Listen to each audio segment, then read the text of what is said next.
நிஜமா அம்மா? கோபால், நீ எப்ப விடுதலையான? இப்பதாமா. நிஜமா நம்ம சின்ன எஜமா பண்ண ஆக்சிடென்ட்ல ஒருத்தர் கண் பார்வை போயிடுச்சு இல்லைங்க, அவருக்கு திரும்பவும் பார்வை வந்துருச்சுங்க. அப்படியா? ரொம்ப நல்லதா போச்சு. ஆனா அந்த ஆளு சின்ன எஜமான கொலை செய்யணும் தேடி அலைஞ்சிட்டு இருக்காங்க.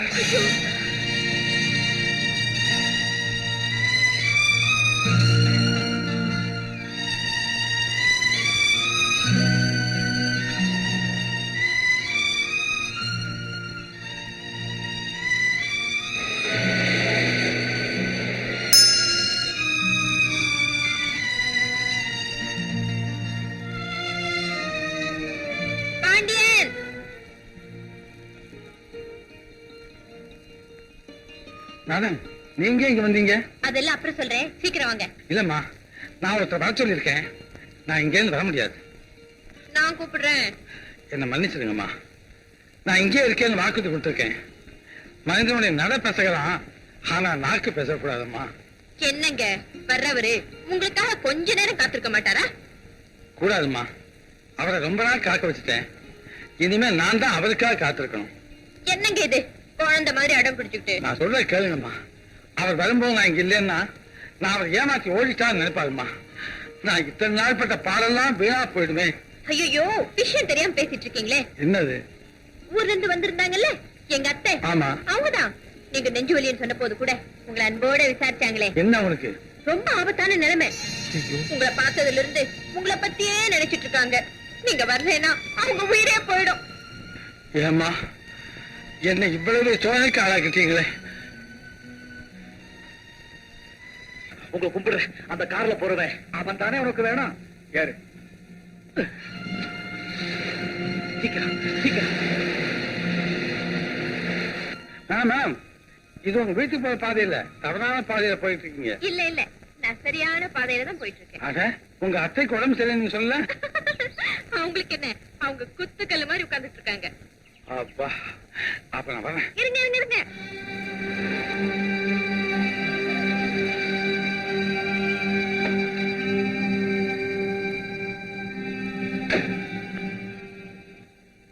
என்னப்பா இது? காரை நிக்குது, ஆளை காணோம். இங்கதான் எங்கேயாவது இருப்பாங்க. நீ போய் அந்த பக்கம் தேடு, நான் இந்த பக்கமா தேடுறேன். இனிமையான அந்தி வேளை, பச்சை பட்டு கட்டிருக்கிற பருவ பொண்ணு மாதிரி பசஞ்சோலை. இதையெல்லாம் அனுபவிக்காம ஏன் பறக்குறீங்க? இதுக்காகத்தான் இவ்வளவு பெரிய பொய் சொல்லி அழைச்சிட்டு வந்தீங்களா? ஒரு கல்யாணத்தை நடத்துறதுக்காக 1000 பொய்களை சொல்ல லைசன்ஸ் உண்டு. கல்யாணமா? யாருக்கு? எனக்குதான். உங்களுக்கு ஒன்னும் ஆட்சேபனை இல்லையே? எனக்கு என்னமா ஆட்சேபனை? மகராசியா நல்லா இருங்க. அப்போ உங்களுக்கு சம்மதம் தான். உங்க கல்யாணத்தை பத்தி எங்க தேமா சம்மதம் கேட்கணும்? மாப்பிள்ளைய கேட்காம வேற யார கேக்குறதா? நான் மாப்பிள்ளையா? நான் உங்க பட்லர்மா. கல்யாணத்துக்கு பிறகு நான் உங்க பட்லர். உங்களை போலவே உங்களுடைய கற்பனை ரொம்ப அழகாத்தான் இருக்கு. அம்மா, ஆசையை ஆரம்பத்திலே கட்டுப்படுத்திக்கணும். இல்லன்னா அப்புறம் ஏற்ப நிராசையை தாங்கிக் கொள்ளவே முடியாது. இப்படி நீங்க தயங்குற அளவுக்கு எந்த தடையும் இருக்கிறதா எனக்கு தெரியலையே. மேடம், நமக்கு தெரிஞ்சதை விட தெரியாதாமா இந்த உலகத்துல அதிகம்.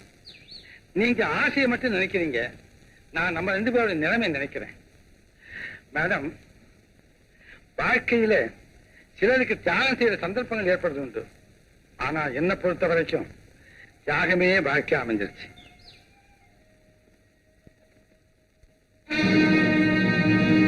விஜய், ஏமா நீங்களா கூப்பிட்டீங்க? ஆமா, நீங்க யாருன்னு தெரிஞ்சுதான் கேக்குறேன். நாம 2 பேரும் இணைய முடியாததுக்கு என்ன காரணம் சொல்லுங்க. நான் சொல்ல முடியாதான் காரணம். திருமணத்தை பத்தியோ தேனிலவை பத்தியோ வெளியே சொல்ல பெண்கள் தான் வைக்கப்படுவாங்க. ஆண்களுக்கும் அது உண்டுன்னு இப்பதான் தெரிஞ்சுக்கிட்டேன். விஜய், உங்களுக்கு ஒரு கதை தெரியுமா? ஒரு ஊர்ல ஹெவி வெயிட் சாம்பியன் ஒருத்தர் இருந்தாரு. உங்களை போல குஸ்தி பண்ணுவேனே தவிர குடும்பம் பண்ண மாட்டேன்ட்டாரு. அதாவது உங்களை போலவே. அவருக்காக 1000 அழகான பெண்கள் காத்துட்டு இருந்தாங்க. நடக்கலையே. அந்த சாம்பியனுக்கு அத்தை மக ஒருத்தி. ஐயே, கருப்புனா கருப்பு, மை கருப்பு, தொட்டு பொட்டு வச்சுக்கலாம் போல. சுத்த ஓல்டு மாடல். பல்லெல்லாம் அழகாதான் இருக்கும். இந்த 2 முன்பல் மட்டும் வாயை மூடுனா ஈன்னு வெளியே எட்டி பார்க்கும். இப்படி இருக்க ஒரு நாள் சாம்பியனுக்கு தலைவலி. இந்த புண்ணியவதி வந்து லேசா தைலத்தை எடுத்து தலையில தடவி விட்டா அவ்வளவுதான். கண்ணுக்கும் கலாட்டா, கைக்கும் கரண்ட் பாஸ் ஆச்சு. சட்டுன்னு அவர் கையை பிடிச்சாரு, படக்குன்னு இவ காலை பிடிச்சா, சட்டு புட்டுன்னு கட்டினார் தாலி. அப்புறம் ஏக ஜாலி. இப்ப அவருக்கு 7-8 பிள்ளைகளை குளிப்பாட்டத்தான் ஜோலி. விஜய், ஆண்களோட வைராகியம் எல்லாம் இவ்வளவுதான். விஜய் விஜய் விஜய் விஜய் விஜய் விஜய் விஜய்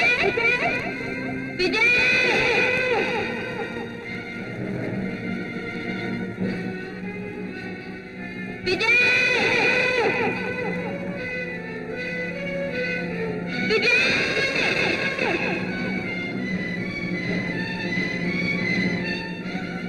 விஜய்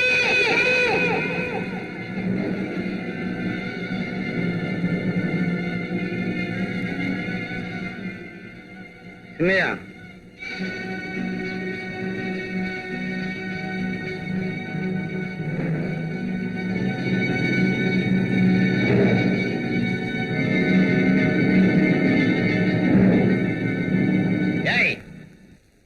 நீதான என் அண்ணனை கொன்னவன்?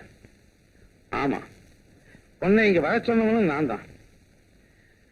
எப்படியெல்லாம் உன் பழியை தீர்த்துக்க முடியுமோ தீர்த்துக்க.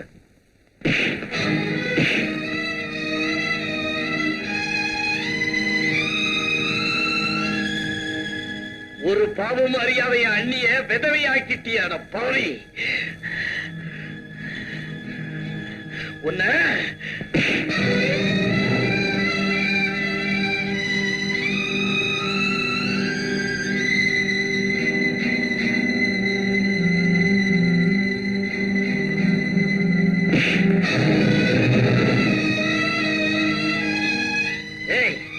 நான் தூக்கு மேடைக்க போனாலும் சரி, உன்னை பழி வாங்காம விட மாட்டேன். விஜய் விஜய் எங்க போற? அந்த பெண்ணோட மானத்தை காப்பாற்றணும். எனக்கு தடுக்காது. ஏய், தப்பிச்சு ஓடவா பாக்குற? நானா தானே வந்தேன். நிச்சயமா வருவேன். என் வார்த்தையை நம்பு. விடு விடு விஜய் விஜய். இல்லையா, உங்களை கெஞ்சி கேட்டுக்கிறேன், என்ன போக அனுமதி. செஞ்சினாலும் சரி, காலில் விழுந்தாலும் சரி, உன்னை விட மாட்டேன். நான் சொல்றதை கேளு, சீக்கிரமா வந்துடுறேன்.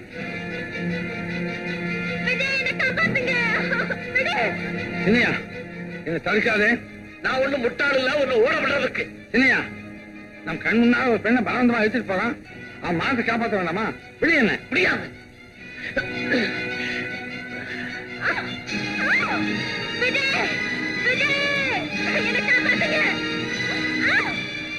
என் கடமை நிறைவேற்றத்தான் நானா உன்னை தேடி வந்தேன்.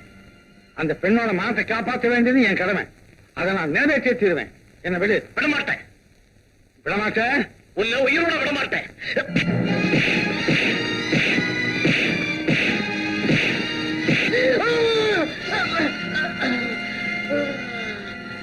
சின்னையா, என்ன மன்னிச்சுங்க. இங்கே இருங்க, அவளை காப்பாற்றிட்டு இங்கே வந்து சந்திப்பேன்.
விஜய் விஜய் என்னை காப்பாத்துங்க விஜய் விஜய் விஜய் என்னை காப்பாத்துங்க விஜய் விஜய்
சின்ன முதலாளி எங்கானோ விமலா அம்மாவை எங்கானோ எங்க போனாங்களோ ஒண்ணும் புரியலையே. இங்க நின்னு கதை பேசிக்கிட்டு இருந்தா எப்படி கிடைப்பாங்க? வா போய் தேடி பாப்போம். நீ என் கூடவே வா, அப்புறம் உன்னையும் தடை வைக்கிறாத. சின்னையா, சின்னையா, அவன் எங்கிட்ட இருந்து தப்பிச்சுட்டான் அண்ணி. என்னங்க அவர்தாங்க உங்களுக்கு கண்ணு கொடுத்தவரு? ஆமாங்க சின்னையா. என்ன உளறீங்க? இல்ல சின்னையா, தன்னுடைய உயிரையே பணைய வச்சு பணம் சம்பாதிச்சு உனக்கு பார்வை கொடுத்த தெய்வமே அவர்தான் ஐயா. புறப்படு, விளக்கமா சொல்றேன்.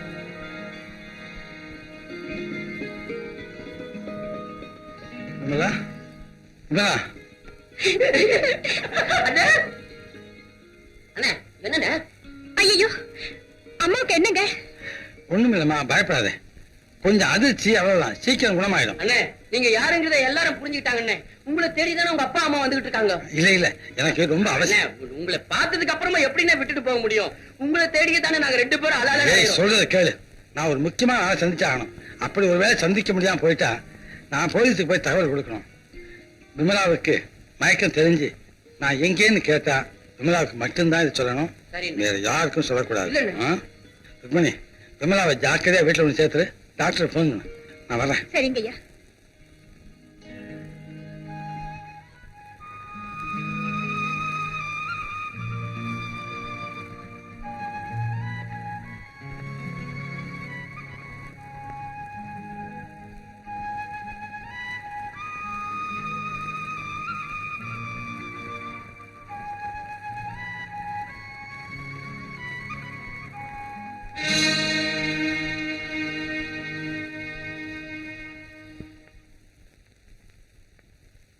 அப்பா பேரு ராஜசேகரன். நீங்க யாரு? Inspector sir. ஒரு சமயம் என்னுடைய மகன் விஜயன்னு சொல்லிக்கவே நான் வெட்கப்படுறேன்னு சொன்னேன். ஆனா இப்ப சொல்றேன், ரொம்ப பெருமையோட சொல்றேன். தன்னுடைய வாழ்க்கையே ஒரு சத்திய சோதனையா மாத்திக்கிட்ட இந்த உத்தமனோட தகப்பன் தான் சார் நான். ஐயா ஐயா, நான் உங்களுக்கு கொடுத்த வாக்குப்படி நாங்க வந்தேன் திரும்ப. ஆனா நீங்க அங்க இல்ல, அதனாலதான் இங்க வந்தேன். என்ன மன்னிச்சிருங்க, நான் ஒரு ஏமாத்துறேன். அப்படியெல்லாம் சொல்லாதீங்க. நிழல் கொடுக்கிற மரத்தையும் வெட்ட நினைச்சவனா, அதுக்காக நீங்க தான் என்ன மன்னிக்கணும். என்ன சின்னையாது அப்படிலாம் சொல்லக்கூடாது.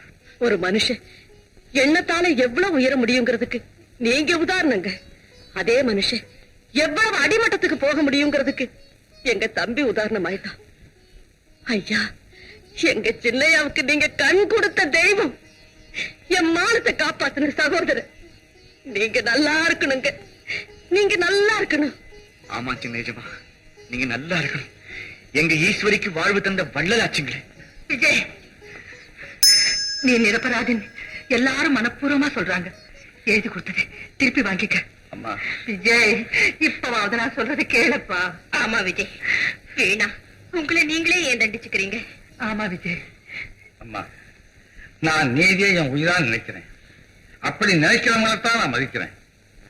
தன்னுடைய சுகவாழ்வுக்காக பிறரை பலி கொடுக்கிறவங்க கொஞ்ச காலத்துக்கு இந்த ஊரையும் உலகத்தையும் ஏமாத்தலாம்.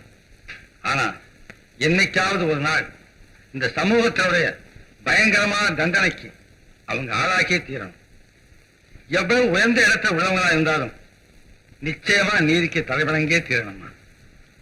இந்த வழக்கு சம்பந்தப்பட்ட விஜயன் தானே முன்வந்து குற்றம் புரிந்ததாகவும் தன்னை தண்டிக்கும்படியாகவும் அதனால் நீதியை நிலைநாட்டும்படியாகவும் கூறுகிறார். அவருடைய நேர்மையையும் நீதிக்கு தலைவணங்கும் பண்பையும் பாராட்டுகிறார். பச்சிளம் குழந்தைகளை காப்பாற்றும் முயற்சியில் அவரை அறியாமலேயே நிகழ்ந்துவிட்ட விபத்து என்ற காரணத்தால் பினல் கோர்ட் 304A 279 337 338 ஆகிய சட்டங்களின்படி விஜயனை நிரபராதி என்று விடுதலை செய்கிறார். Good evening boss. என்ன இது வேஷம்? கல்யாணத்துக்கு அப்புறம் நான் தான் உங்களுக்கு பட்லர்னு ஏற்கனவே சொல்லியிருக்கேன்ல. பட்லரா? நீ எனக்கு பட்லர்?